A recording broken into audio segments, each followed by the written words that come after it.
Once again, there is a setback regarding hope for peace in Gaza after the United Nations Security Council failed earlier this week to adopt a resolution to stop the hostilities and reach a truce to the current Israeli-Hamas conflict. Good evening, welcome to Unfiltered. I'm Sizwe Mpofu-Walsh. The Security Council was established to ensure peace and stability in the world, but countries with veto rights have so far seen many resolutions not passed due to their own interests. Tonight we ask, is the UN Security Council failing in its mandate to achieve peace and security?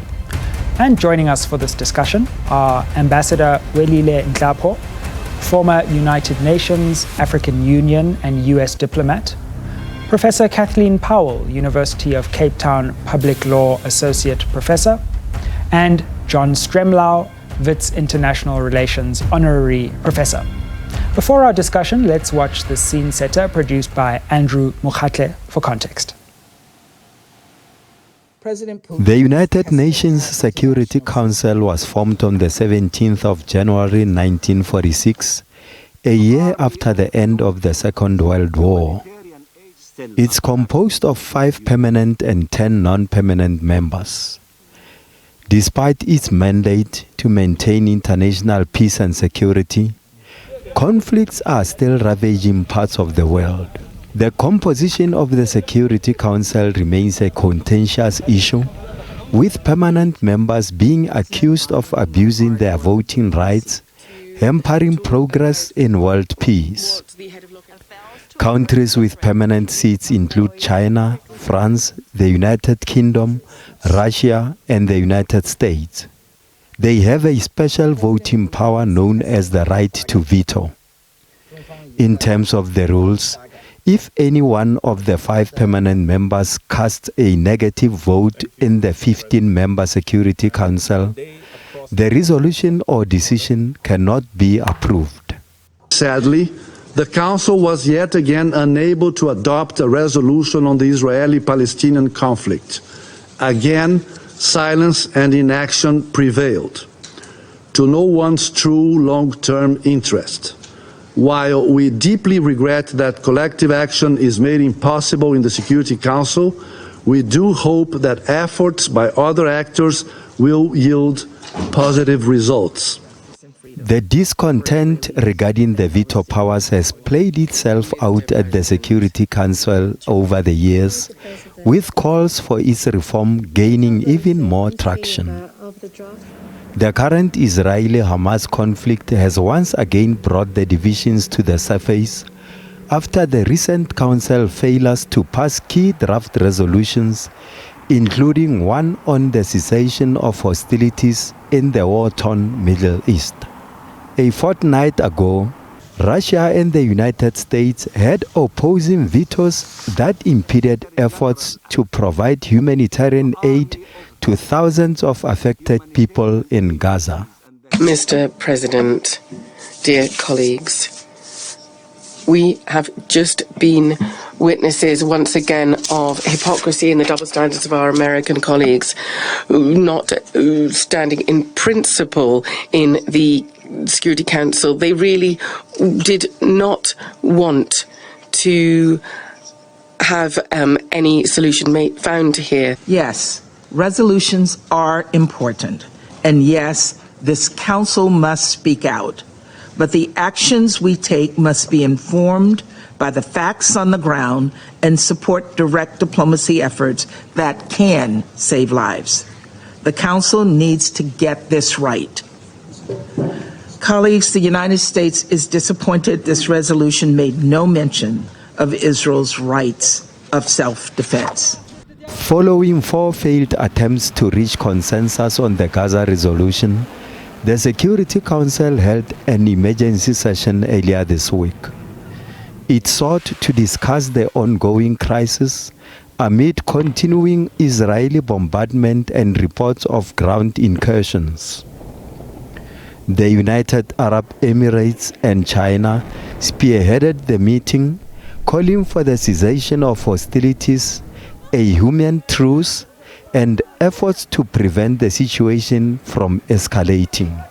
Among others, Countries ravaged by conflict include the ongoing military coups in some parts of the world, including West and East Africa, Sudan and South Sudan, Russia and Ukraine, as well as Afghanistan.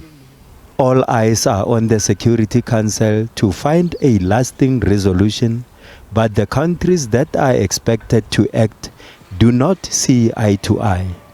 With the Security Council being the stage where geopolitical and ideological battles are being fought, what hope is there that the world will one day see peace and stability? Has the United Nations Security Council abandoned its original mandate? Andrew Mokhatle, Unfiltered, SABC News. Welcome back to Unfiltered. Let's delve into this discussion now. Ambassador Nhlapo, could I begin with you? 4 attempts by the Security Council to reach consensus on this question, a Brazilian resolution and then alternating US and Russian resolutions, all failing to reach that consensus. Do you think that this moment around Gaza and the unprecedented humanitarian crisis and the UN Security Council's response presents a moment of crisis for the Security Council itself?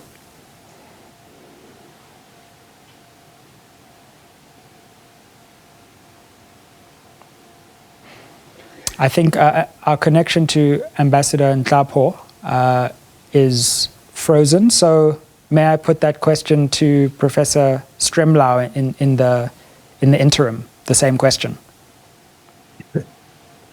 It's true that the Security Council has been manipulated by the permanent members in the case of Russia, Ukraine, and now in the case of Israel, Palestine. I don't think it's unfair, however, to criticize the UN, which was designed in the aftermath of World War II to prevent World War III, and we have had no World War III. I am old enough to know that when I was a youngster, there were only 51 members of the United Nations.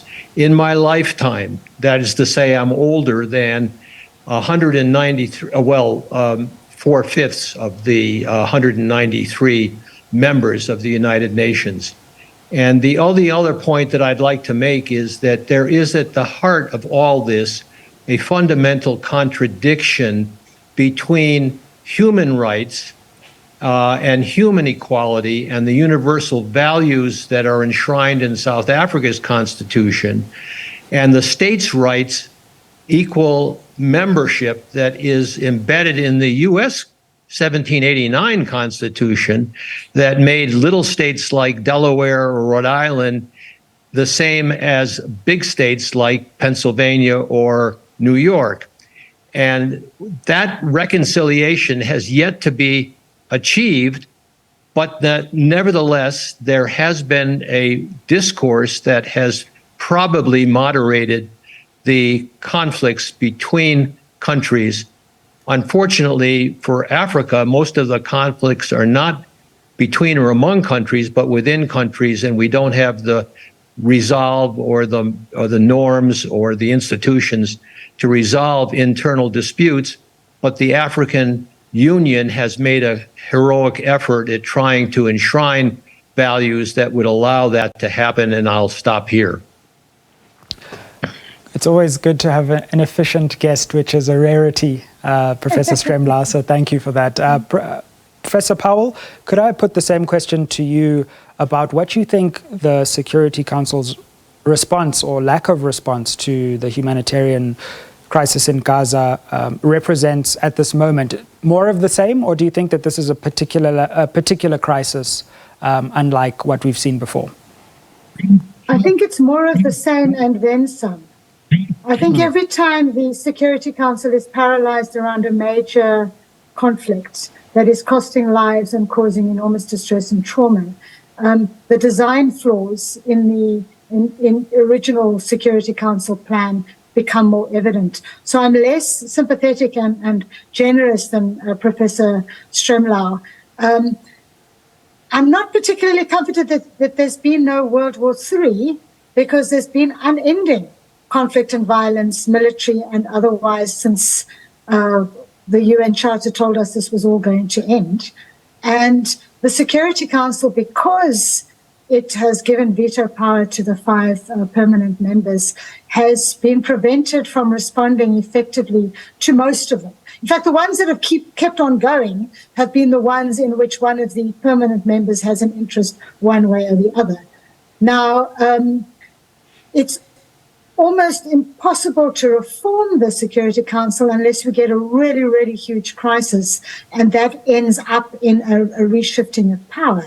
But I think the way that the Security Council failed on the Russian invasion of Ukraine, and the way that it's failing now, in fact, the way it's failed on Israel and Gaza for more than 70 years, does throw the entire die of the Security Council into serious disrepute.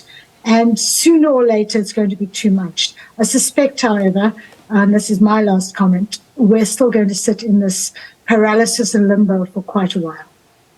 Ambassador Nhlapo, if we have you back, I wonder how you reflect on the role of the Security Council through these recent examples of gridlock around the Gaza crisis. No, thank you very much. I'm sorry I kept on freezing. What has been stated up to now is absolutely correct. Until the 188 members of the United Nations who are not part of the Permanent 5 can agree amongst themselves on what needs to change in that Security Council and agree on the kinds of reforms that we need to change that situation, to address the question of the abuse of the veto, and also to look at the changes that might be necessary in the UN Charter to effect real, serious transformation of that Security Council and the United Nations. Because as things still stand up to now, we are going to find ourselves every time disappointed by the self-interest of those who wield the veto power to defend whatever positions that they want taken by that Security Council, and therefore making it ineffective and paralyzing its work. There are a number of other issues that needs to be dealt with in that Security Council. The way it is composed, its methods of work, and its decision-making processes. So there's a lot that is wrong with what is happening in that Security Council, and all that needs to change. Every Secretary General of the United Nations tried to introduce some reforms without any success. And therefore, it is upon the member states now to take also those who are not members of the Security Council to take their responsibility and come towards a consensus amongst themselves as to what should happen. Otherwise, the situation will continue to remain as it is. Right, and we've set up a very interesting discussion and debate this evening.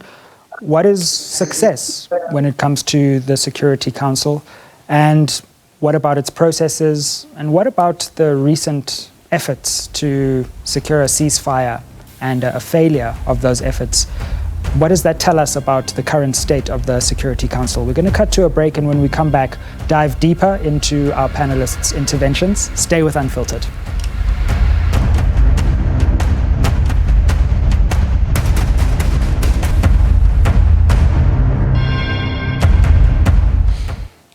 Welcome back to Unfiltered. This evening, we're discussing the role of the United Nations Security Council in light of its inability to reach consensus on the crisis in Gaza.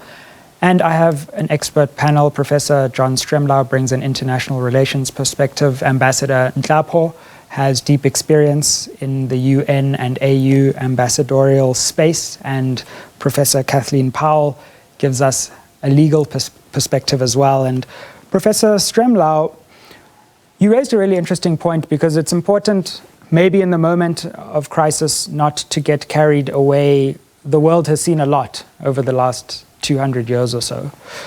But there are growing concerns in various quarters that war is back in a way that it hasn't been for a good long time after the Cold War. The historian Neil Ferguson has actually posited that we're in a Cold War II as we speak. And so I wonder what you think of these provocations that if we're not careful, World War III maybe is a stretch, but that war proper may become an increasing feature of international relations again, and that the UN Security Council may be unable to prevent that. You're raising a very important question, but I would not like to draw analogies to the Cold War, which was really an unusual period of history. It's more multipolar now and more chaotic because we have so many clashes of values and identities. Just take the South African identity post-94.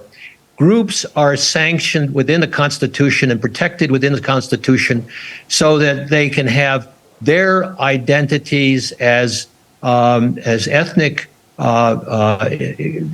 groups and communities, but they're all loyal to the Constitution of South Africa. Whereas in the United States case, and you can't reform the U.S. Constitution, so I'm conditioned by that, and I mean, I'd like to see it reformed. It is desperately needed to be reformed, but you have small rural states that are powerful enough to veto that by their overrepresentation in the U.S. Senate. And we have a parallel kind of situation in the United Nations where there is too many ethnically identified, or theocratically, if you're going to take Israel, ethnically identified, if you're going to take Russia, then the values that Martin Kimani, the ambassador to Kenya, put forth in a very eloquent statement in February of 2022 on the eve of the Russian invasion of Ukraine. He said, look, African states inherited their frontiers from colonial authorities. They didn't have any legitimacy internally, and we split groups, but we across borders. But we nevertheless came together and have formed a set of norms that are trying to peacefully integrate and amalgamate so that we can be more effective. Now, we know that that's a long and difficult process, but at least the framework is there. And I don't see a comparable framework for the United Nations, which was set up by largely ethnic nationalist states back in the 1940s. And so it's a conundrum that we have this pluralism, and indeed it can be chaos.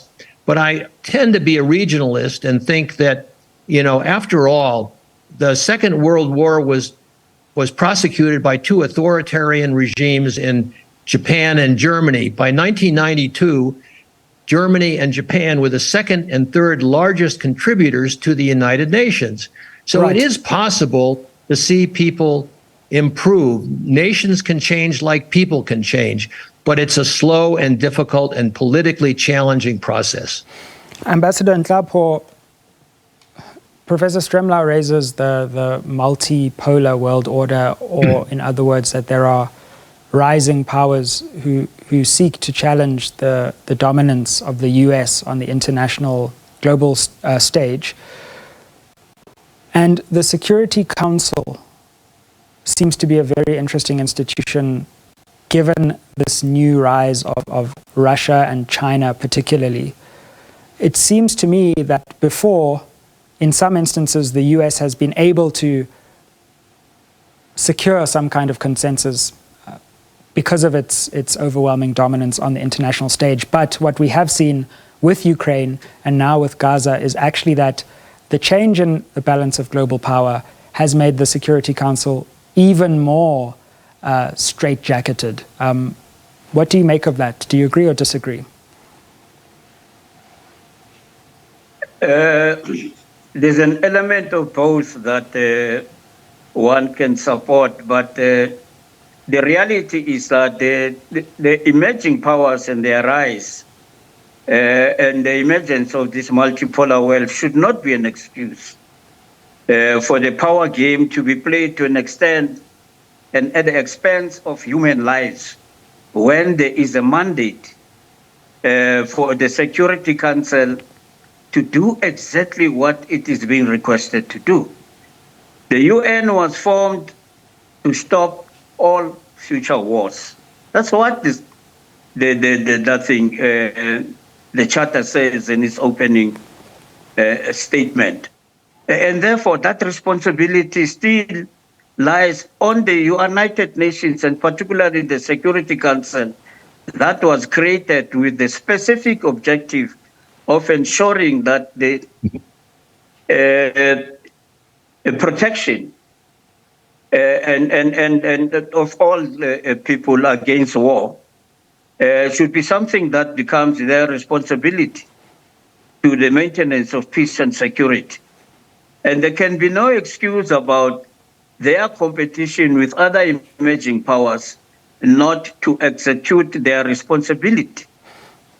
Because otherwise, what is the purpose of the United Nations? It's a very interesting and important point, Professor Powell, because we've really seen a cynical tit-for-tat in the Security Council recently, where no matter what Russia says, the United States will not agree with it, and vice versa.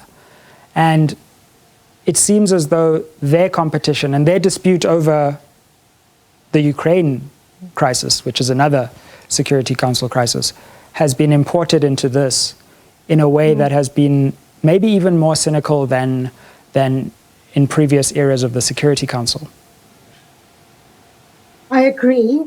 I think what we're seeing here is the interface between law and power, where power wins at the expense of legal principle. Remember, the Security Council is being touted as the political body. It's smaller than the General Assembly. It's meant to be able to react quickly. It's got permanent members who are meant to provide more oomph and have military muscles so that the body could respond to military crises. So it didn't claim to be a legislative or legal body, but it is nonetheless subject to law. Many court judgments have made that clear, and judgments of the International Court of Justice as well as the International Criminal Courts. Now, what's happened here is that when there is a definable legal mandate, which is to identify threats to the peace and to respond to them and to maintain international peace and security, and the P5s, the permanent members of the Security Council who have the veto power, instead use it to play games to get each other back for what the other state said in a previous conflict, then what you've got is the entire purpose, as this Ambassador Mhlapha was saying, the entire purpose of the UN being undermined. Now, in the heyday of the anti-terrorism campaigns, it was quite common to say that the Security Council should be able to do what it wants because it's a political body. It doesn't work with legal principle. It has special information nobody else has. We've got to just let it do its thing. Now we're starting to see how much of a fallacy it is to let anybody try to operate on the basis of pure power instead of reasoned principles that are applicable to all. So yes, I agree with you that we're seeing Russia and the US play games with each other. It's at the cost of millions of lives and huge suffering. And what's making it, I think, more serious is you referred earlier on to a Cold War. The war is heating up. And not only is it heating up, but we're getting, in the Russia-Ukraine invasion, we're getting a state crossing a boundary and invading another state. Now, almost all of the conflicts that we've had since World War II were proxy conflicts within a state. There weren't obvious challenges to the Charter. Now we've got one. We've got Russia crossing a border.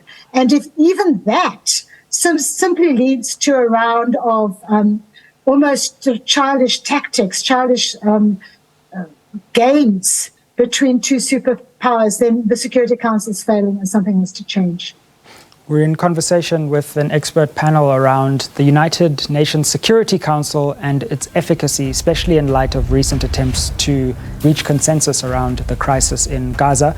We'll be back after this to delve deeper into our discussion. Stick with us.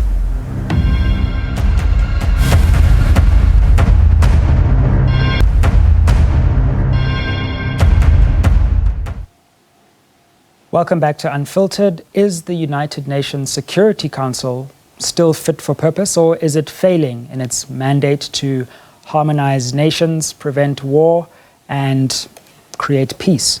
Ambassador Nhlapho, the role of the United States in the current United Nations Security Council, something that Professor Stremlau has brought up. How much blame do we put on the United States in this particular instance? Because there was a Brazilian resolution, so it didn't come from Russia, and the United States vetoed that resolution, which was calling for a humanitarian pause.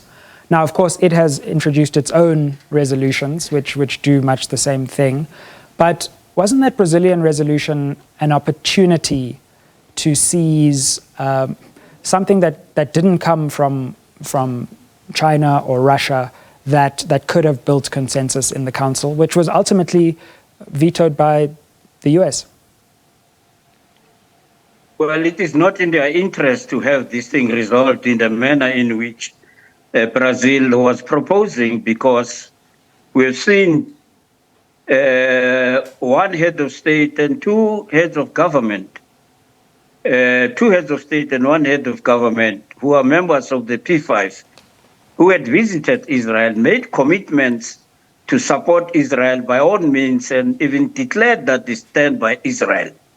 And having given that strong message on the ground, shaking hands with Netanyahu and encouraging to do the best he can to act in the manner in which he's doing. I am not surprised that in the Security Council, we see the same mandate being given to their representatives to behave in the manner in which they're doing. So it's beyond the question of rivalry. There is an issue here that seems to be a matter of life and death. I don't know why. Maybe it's because of this. When I was ambassador to the US, I kept on picking something being said that every United States president must have his own war. I'm not sure. Maybe Professor Stremlau can correct me there, that this is Biden's war of choice. Professor Powell, at the same time, I believe Russia and the UK on this Brazilian resolution abstained. Again, losing an opportunity of a resolution brought from outside the P5 and really getting us into this quagmire where no one has been able to get us out of it. Where do you place blame in terms of this impasse in the Security Council, in terms of especially the veto members? Two things. First of all, the veto members would not have prevented that resolution from passing. The ones who abstained would not have prevented it from passing. The way the UN Security Council practice now works is that a P5, a veto power, only prevents a resolution from passing if it actively votes no. So when Russia abstained, it was not preventing the resolution from passing. The US prevented it. Where would I place the blame? You know, one of the things that the Security Council is getting wrong constantly in its politicking game is it's conflating two very distinct areas of international law. And I keep wanting them to just do a primer on international law, because they're dealing with a situation of armed conflict that is causing suffering. And the resolutions are meant to stop the suffering and make sure that the armed conflict is conducted in accordance with the laws of war. Now, these resolutions constantly get held up because one or other side is demanding a condemnation that one or other side has used force at all. So, or a claim to the right to use force. So the US keeps saying, no, we're not accepting this resolution because it doesn't say Israel has the right to act in self-defense. And then another resolution will be rejected because it doesn't condemn Hamas. What those objections are doing, are they're mixing into the area of how armed conflict may be conducted, the completely separate question of whether a body has the right to use force at all. And that in the Israel-Gaza-Palestine context is very complicated because what you've got is a claim to self-determination by Palestine, in fact, an acknowledgement by Israel that formally at least there should be two states and that Palestine therefore has the right to self-determination. And then there's a question of may it use force to claim that right if it feels the right is being frustrated and so on. So there are all sorts of complicated questions about whether Hamas may use force at all and whether Israel may defend itself against a people that it is occupying. But if you can leave those questions out of the equation and just look at how force may be used, it's actually quite simple to pass a resolution in this matter, and it should be quite simple to intervene. So what you're getting, and that is where, the politics is overriding the law, you're getting people pushing agendas that have nothing to do with the immediate crisis that has to be solved. And for that, yes, I do blame the permanent members because they're the ones stopping the resolutions from being passed.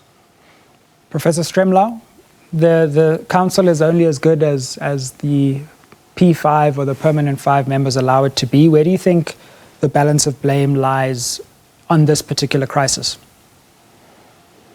The balance of blame is a very difficult issue to draw. In the case of Biden's, which I disagree with personally, his willingness to defend Netanyahu to the extent that he has raises questions about the history of the U.S. in its anti-Semitism and its unwillingness to accept Jews from the Holocaust back in World War II that Biden is aware of, just as he was aware of the alliance between the U.S. and apartheid South Africa when he took a human rights approach to the anti-apartheid legislation. These are all very true, but I'd like to simplify this for a moment because if we and the Americans elect Donald Trump as president for a second term, which is certainly is a polling possibility right now, he's leading Biden by a slight bit. If that was to happen, Putin would have an ally, so that you'd have a very different U.S. position on Ukraine. Whether or not Trump would take the same position in the Middle East, I can't say because he is so unpredictable, and he would have second-rate people. He would not have a Linda Thomas Greenfield sitting in the United Nations, who's a first-class diplomat, even if she looks to me to be a little discomforted with the instructions she's getting from Washington for this particular conflict. But that's just my judgment. So you've got to think, and for South Africa, what is missing in Africa right now is a leader. And this does not take anything away from Cyril Ramaphosa's very good diplomacy, but he's got a problem on his hands, namely poverty, inequality, and unemployment. And the voters of pluralistic democracies tend to vote locally issues, and why Donald Trump could ever stand to be elected president of America makes one wonder about the internal nature of the United States of America. Indeed, we'll round off our discussion with the next segment after the break, thinking through what possible reforms could reinvigorate the Security Council. We're in discussion with a panel of experts around the United Nations Security Council, which has come under spotlight recently because of the gridlock around its inability to reach consensus on the crisis, humanitarian crisis in Gaza. We'll be back after the break to chart the way forward. Stick with us.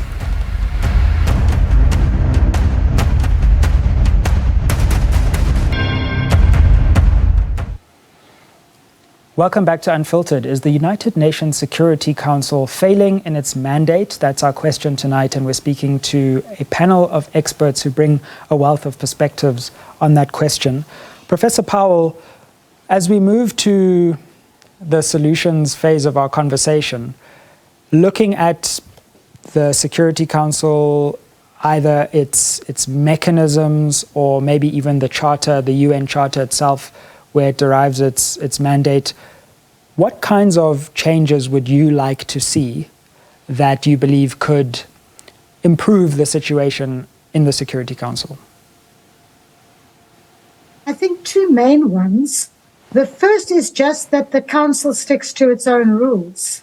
For example, there is a rule in the Security Council section of the Charter that says that members of the Security Council that are involved in a dispute may not vote on resolutions about that dispute. That's just been ignored.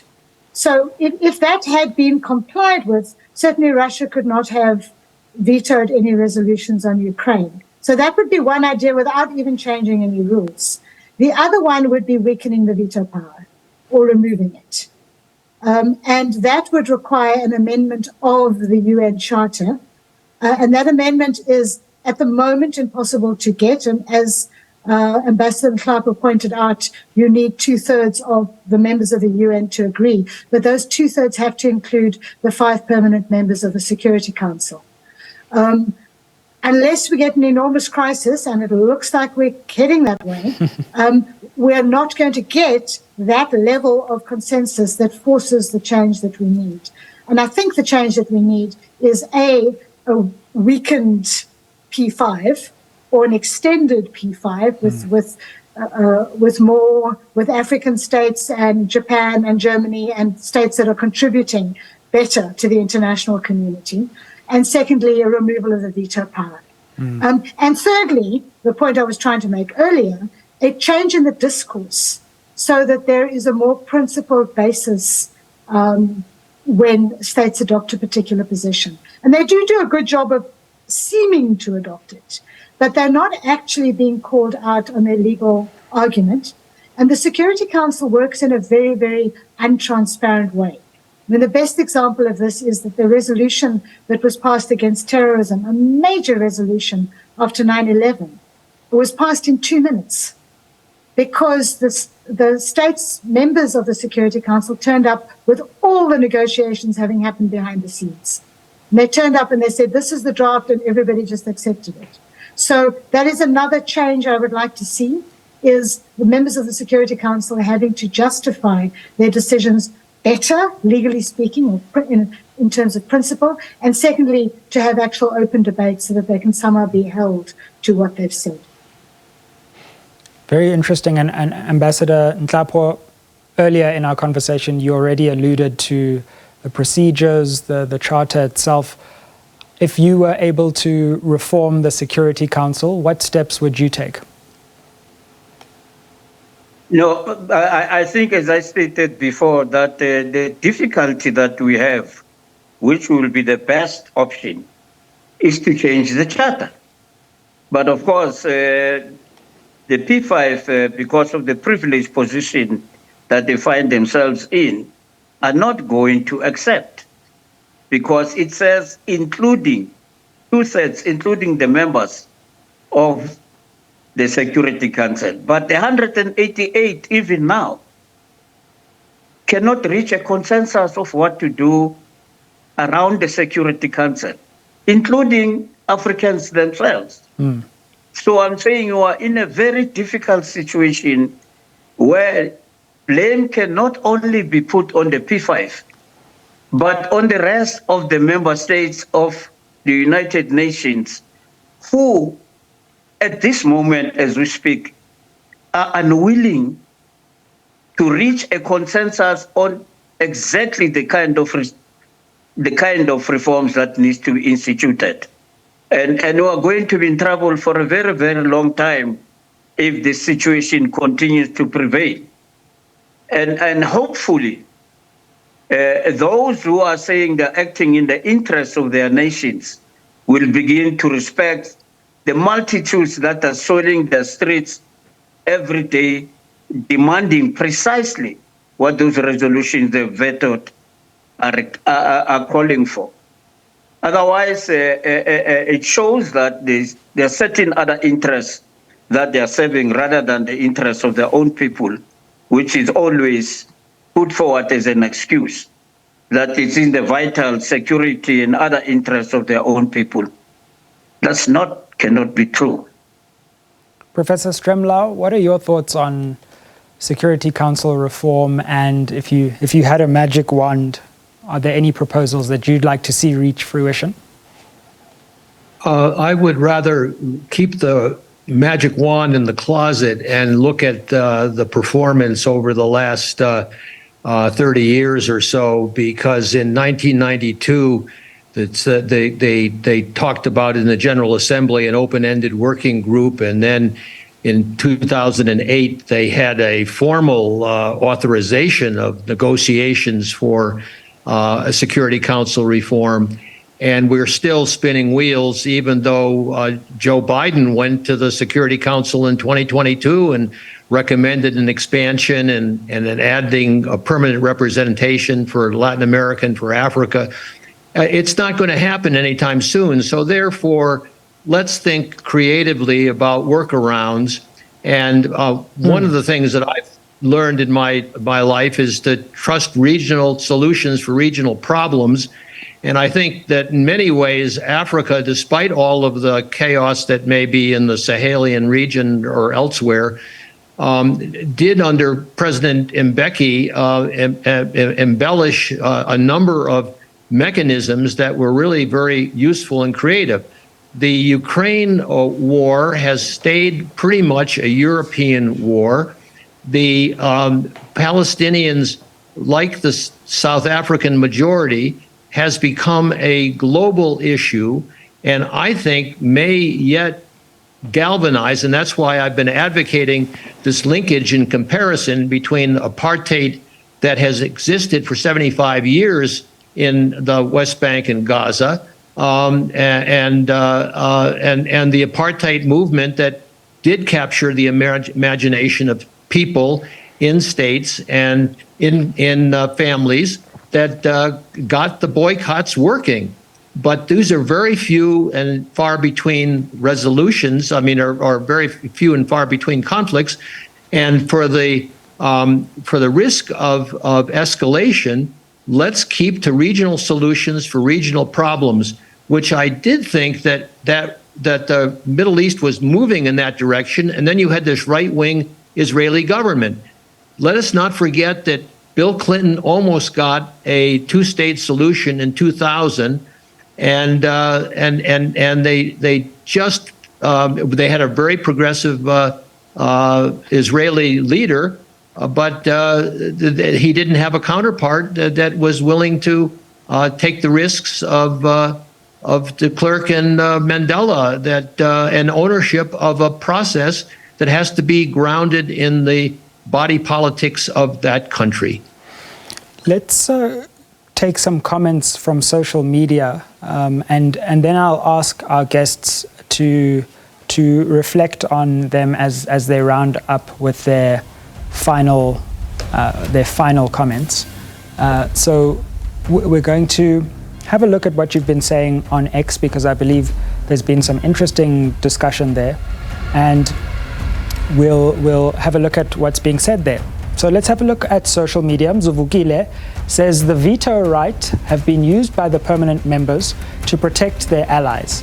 The permanent members can do as they like. For example, Russia attacked Ukraine, US and Britain attacked Iraq.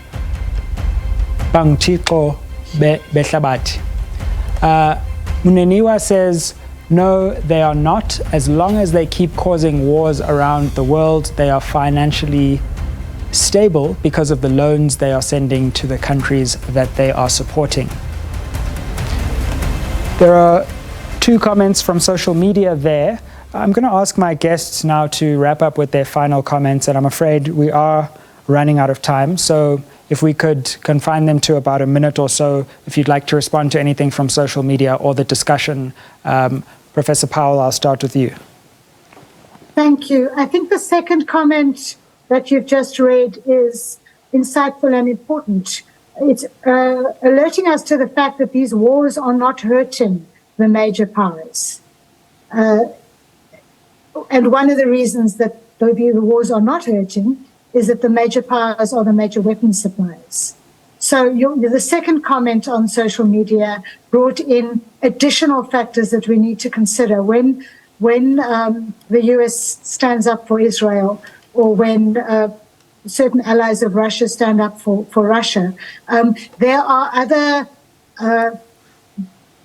other gains to be had for those states, and perhaps a more comprehensive response by the rest of the world would be to tackle the war industry per se, and not just the states that are supporting the current wars that we are seeing. What we've got are profitable wars, and they need to become less profitable.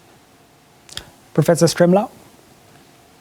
Only to say that the reference to Iraq reminded me that when Iraq invaded Kuwait, Bush the father put together an international coalition that was very broadly based and supported the withdrawal of Iraq from Kuwait, but didn't go any further than that.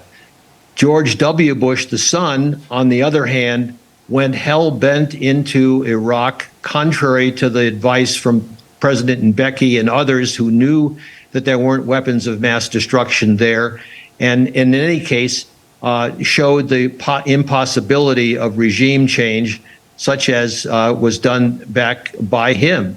And so, therefore, there are distinctions to be drawn.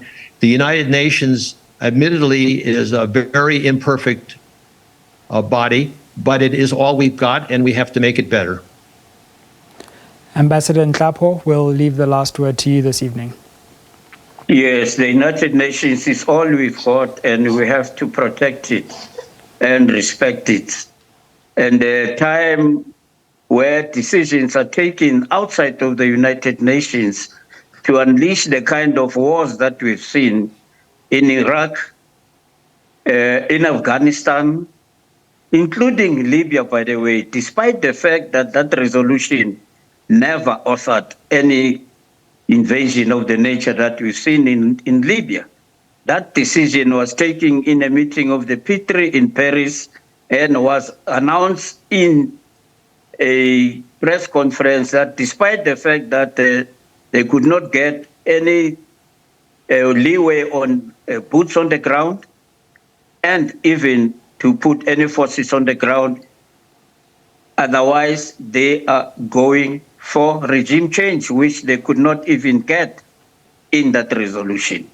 So as long as there are powers that believe that they can act outside of the United Nations in order to do the bidding for the industrial military complex, then we're in big trouble, because those are the ones who benefit. We know what has happened in Iraq with the Hammer. Who benefited from that thing? So this kind of gains must come to an end. Let's preserve what we have, and that is the United Nations. Well, Ambassador Nhlapo, let me thank you very much, Professor Powell, Professor Stremlau, for a really interesting and stimulating discussion on the United Nations Security Council.